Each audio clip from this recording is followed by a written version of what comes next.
এই মন আজি যেন সীমত লীন হোৱা তৃষা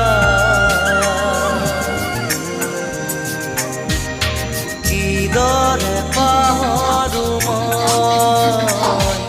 এন্ধাৰ হ'ব নোৱাৰো মুচি দিব নোখোজো পাখি